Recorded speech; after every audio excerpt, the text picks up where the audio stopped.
আসসালামু আলাইকুম, সবাই কেমন আছেন? আশা করছি সবাই ভালো আছেন। এগুলো কি চিনতে পারছেন আপনারা? এগুলো অনেকে চিনেন, আবার অনেকে চিনেন না। এটা আমাদের অনেক এলাকাতে খায়, আবার অনেক এলাকাতে এগুলো খায়ও না।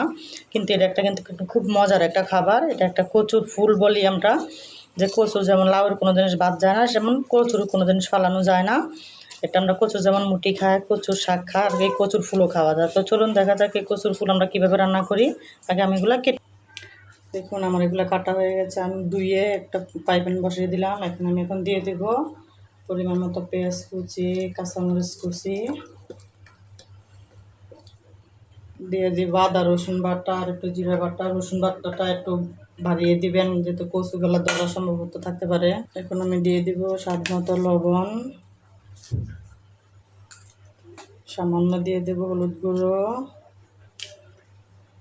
সামান্য হলুদ গুঁড়ো দিবেন, আর মরিচ গুঁড়ো দিতে হবে না, কারণ আমি কাঁচামরিচ কেটে দিচ্ছি, এই জন্য গুঁড়ো মরিচটা আমি দিয়ে দেবো। সামান্য জল দিয়ে আমি ঢেকে দেবো। ঢেকে এবার আমি চুলাটা ধরাই দেবো। দেখেন গাইস, আমার অনেকটা হয়ে গেছে। এবার আমি এক পিস মাছ দিয়ে দেবো। আপনারা চাইলে শুটকিও দিতে পারেন। আমি মাছটা ভেজে কাটা বেছে নিয়েছি। আপনারা চাইলে শুটকি দিয়েও রান্না করতে পারেন। এটা আমি এবার ভালো করে একটু গুটিয়ে নেবো, ডাল গুটিয়ে। দেখুন, আমি ভালো করে এটা গুটিয়ে নিয়েছি। আমার এটা ফ্রাই হয়ে গেছে। এখন আমি চলে যাব বাগার দিতে। দেখেন, আমি একটা পাইপ্যান বসে দিয়ে এখানে তেলের পরিমাণ একটু বেশি লাগে। আমি তেলটা দিয়ে দিলাম, তেল গরম হয়ে গেছে। এখন আমি একটু রসুন কুচি দিয়ে দেবো।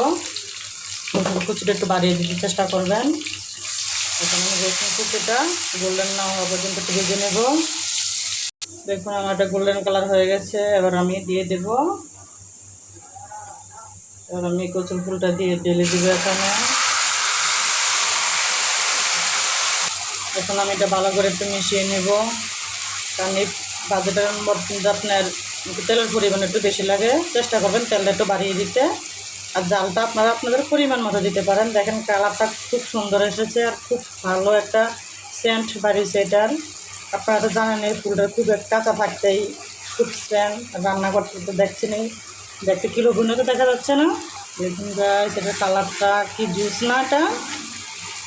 আপনারা যদি ভালো লেগে থাকে একবার বাসা ট্রাই করতে পারেন, খুব ভালো লাগবে।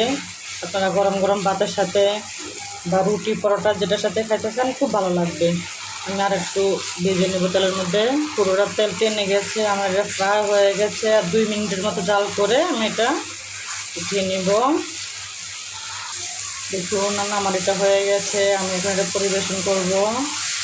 আমার কিন্তু জিভে জল চলে আসছে। আপনাদের কি চলে আসছে নাকি?